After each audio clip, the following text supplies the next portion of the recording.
Alright, well, back to the turtle modeling, and actually we're going to switch gears and jump into the modeling of April. And again, I decided to start with the Z-sphere, and I thought, hey, why don't we get a little creative here?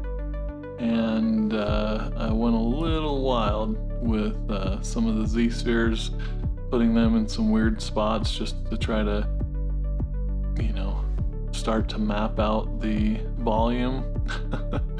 And maybe it's a little NSFW with some of these bulging shapes here and there, but what do you do? It was just exploring the different forms, and in the end, it's not going to end up looking anything like this, but don't be afraid to make mistakes, right? That's what I always say. Just keep on pushing through and trust the process. So here we are. We've created the adaptive skin here, and now we're able to, with the help of move and flesh out and move things around. Using the damn standard brush and clay buildup, starting to just kind of sculpt in musculature and different forms. And I've sped this stuff up quite a bit because sometimes you're in the zone and it just comes together and flows, but I was definitely not in a flow state and I was struggling with it, and for some reason the forms just were taking longer to emerge than I would prefer. So just know that this happens, and maybe it doesn't happen to people who use ZBrush literally 8 hours a day, but for someone who jumps in and out of it, maybe once or twice a week, it happens. And at this point, I'm not being precious about anything. I'm going to resculpt, remold, destroy different parts of the model and continue on. And I'm continuing to look at my reference, and the way I work a lot of the times is just from one of these single 2D images that I create, as opposed to creating like a turnaround of the character that you can use to carefully model each part to scale. Using the masking lasso and then moving things around with the 3D gizmo is a great way to kind of pose your character through this process. And at first the character was a little too squatty, a little too short and husky or whatever, so continuing to elongate it and move it around. I finally got kind of April's midsection hourglass kind of figured out. Now at this point, using the insert brush to pop in just some cubes and then sculpting those to become fingers. Started with the thumb and then onto the pointer finger, not spending too much time to make it, amazing, just something that will save me a little bit of time. And then I duplicate that, holding down the control button there on the left and then moving it with the 3D gizmo. Now I'm really seeing that the palm and the shape of the hand is majorly off, and so kind of fitting that to the fingers and the thumb, quickly sculpting some things in, and constantly just realizing that this has got a long way to go before I'm happy with it.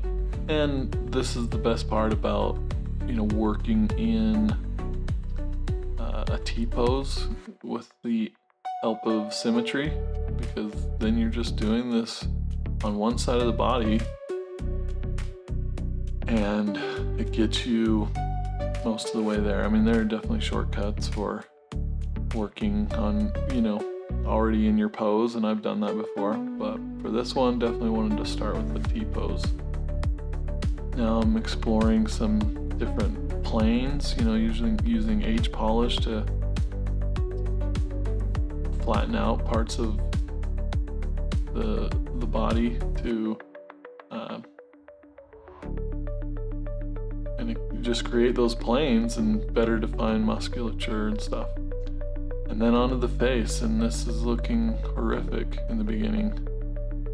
Using the damn standard brush and move and smooth to just start popping in general features, and then we'll pull it into something that's a little bit more pleasing. And you may say, why didn't you just start with one of ZBrush's base meshes? And sometimes I do that, but this time around, actually in most cases I actually like to start with my own base meshes. I don't know, just feel like I spend more time fighting those base meshes that come built in, because I've got exaggerated features and the style going. If you were doing something that was supposed to be more realistic or to real human proportions, then a better way to do things. And you might also notice that I kind of separated the head from the rest of the body, and I just did that in thinking forward, because as I get farther along, I might work at a higher mesh density for the head than is needed for the body. And so just to kind of save on resources, and then also it just gives me a little bit of more freedom. It's easier to isolate it, go into solo mode, and just focus on the head. So that's another reason for doing it, especially this early on. And the brushes I'm using here, Dam Standard, Pinch, and Move, and then of course Clay Build-Up Brush, and then just constantly using Smooth. Using the insert mesh, I put in some spheres to kind of approximate where the eyeballs should go. And again, this is a stylized character, so they're larger, the eyes are larger than normal and maybe closer together in the end, based on how large they are. And just having spheres there will help when it comes to creating the eyelids, and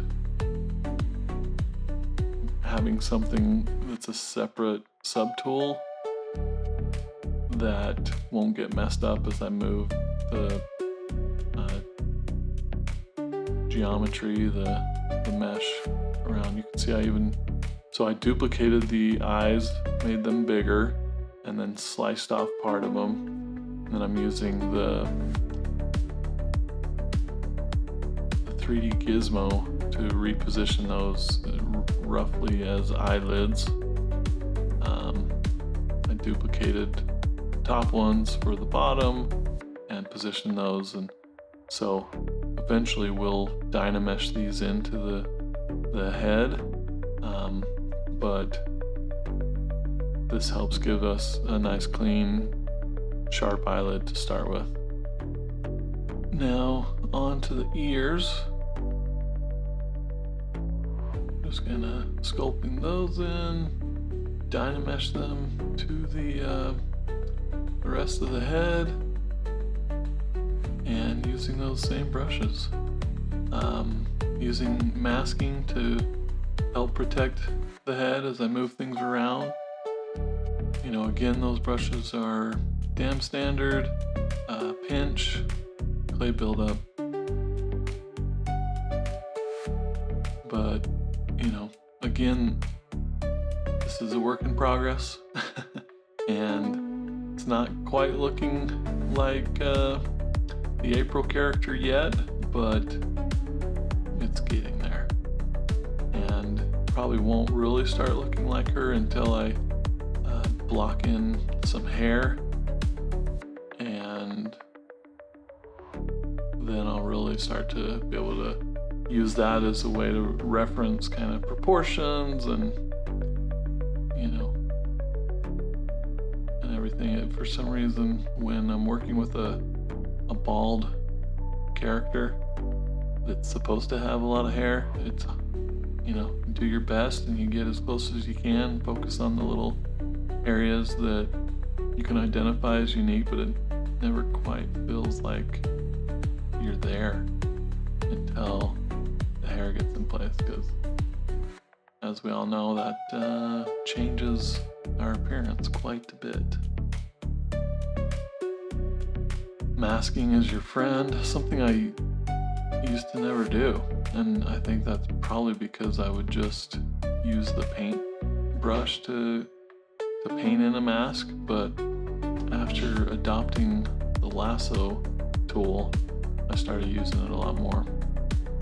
Oh, she's got some serious collagen or Botox or whatever filler in her lips, a little overboard. But again, this is a exaggerated, stylized character. But we can always dial it back in. Okay, so now I finally dynamesh the eyelids to the head and can start to smooth things out and bring the corners together in a more natural way. You might say, well, why did you even go through that if, you know, but trust me, I've done it both ways. This is quicker.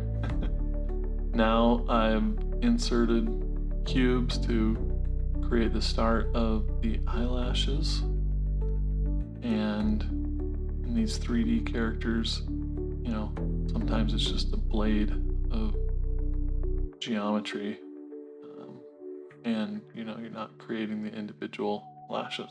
So that's where we're going to stop this time around. I hope you found this helpful.